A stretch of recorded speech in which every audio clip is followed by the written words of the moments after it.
Hey everyone, it's Brano, and there's been some more drama with a game dev YouTuber that does tutorials, and I don't really care about the drama, but what I do care about is this common gripe that comes with these complaints against these people, and it's this implication that you shouldn't teach people game dev until you are a financially successful developer. You often hear this with those who cannot do teach.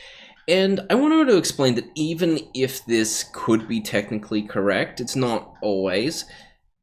It doesn't really matter when it comes to teaching. And in fact, I would say it's often more beneficial to be not taught by the master when you're a beginner. And I want to use higher education for an example. Because you will get professors who are there predominantly for research, but they still have to teach classes and do lectures. And most of these professors are very talented in their field and very accomplished at their subjects. But when you are learning the basics of something complicated, the average person in your class is going to stumble on basic concepts and get stuck. And if you have a genius professor that's been studying this subject for 2 decades, they are going to have reached the point where most of these concepts are self-evident in their mind. I had a teacher who would routinely say, "It is obvious," in a thick European accent, a thick Eastern European accent. I believe it was Russian. And he didn't seem to understand that 80% of the class was really struggling to understand what the hell he was talking about most of the time. And so in that class, I was really stuck. I didn't know how to proceed, and I felt very demotivated. Now, in other classes, I also was stuck on certain things with bad teachers, but one of the big differences is that I knew someone a second year who had done that class previously. And they struggled, but they managed to pass, and they were able to explain some of the basic concepts to me that I got stuck on. And after I had some of the basic concepts explained to me, I was able to do much better in that class compared to everyone else who was struggling originally within that class. So I found that the teaching method of the second year student to be significantly more valuable to me than the teaching method of a number of seasoned professionals.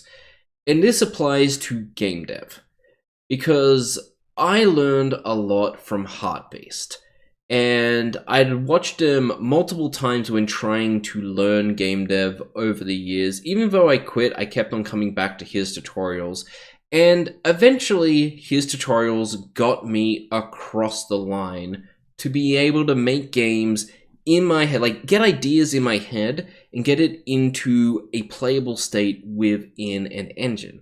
And Heartbeast is not a successful video game developer, but he is one of the best teachers to teach people the beginning stages of game dev. He will teach you the basics of the engines and then the basics of how to approach a game genre. And it's not like his code is the most amazing thing ever, but his code is very easy to understand. It's very easy to add onto.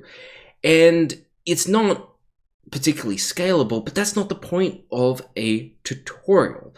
Because, when you talk about code quality and bad code practices, I would say, yeah, tutorials are going to be a little bit more like game jams, where the code is not there to be particularly scalable. It's really just there to get stuff done. But from a tutorial perspective, it really is there just to teach the game engine and the basics of the genre.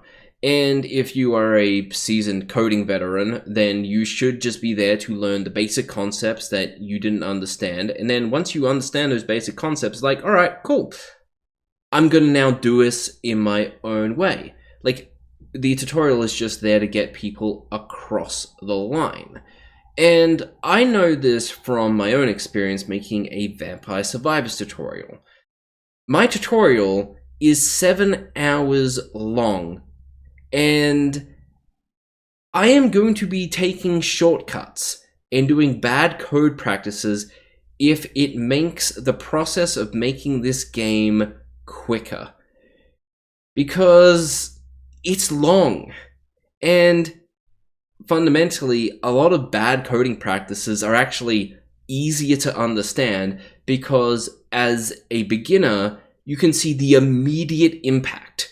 You don't have to go through 5 different things in order to change, well, you don't need a modular system for a tutorial. You just need to get things to work, and that's often the most important thing. And one of the biggest complaints I got from my Vampire Survivors tutorial tutorial was a hitbox that I attempted to make multi-use, multi-purpose. It required a little bit of abstract thinking, and for most of beginners, that was way too complicated. That's where I got a notable drop-off within my tutorial series.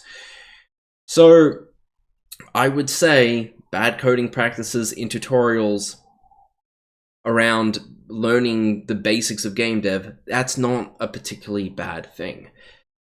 The last thing that I wanted to talk about was intermediate game dev YouTube. Sort of the discussions more about marketing, game dev business, that side of game dev YouTube. And I do know that some people are looking for a formula on how to succeed, and I want to let those people know, like, look, I think you are failing to see the irony of wanting a formula for a creative field. Like, the entire point of a creative field is to do creative thinking. And what makes a game successful is going to slowly change every single year to where there is no exact formula on how to succeed in game dev. Now, I view succeeding in game dev, especially in the intermediate game dev YouTube scene, it's sort of like a bunch of us are all enrolled in a really advanced class during school. And you're going to have the really smart kids and gifted kids who just immediately get what they need to do, and they just get to proceed and succeed. Then you have the people who aren't trying, or they are just not talented enough and they're doomed. But then you have this middle group of students who have a chance of succeeding, but they're struggling and they are busting their butts trying to pass this class, aka succeed in game dev. And the way I view intermediate game dev YouTube is that we're not telling you how to succeed. All we're doing is sharing notes and tips with each other in hopes that I can fill a gap in your knowledge that you didn't realize, in hopes that you can fill a gap in my knowledge that I didn't know was a gap. So I find that to be incredibly useful. Anyway, to wrap up this video, I don't like it when people overstate their qualifications for monetary gains. All I'm asking you is that if you're going after these people and you can't help but deliver your hot takes, please use a rifle instead of a shotgun, because there's a lot of value from people just trying to share what they know with others. Anyway, that's it for me. Have a good one. Bye.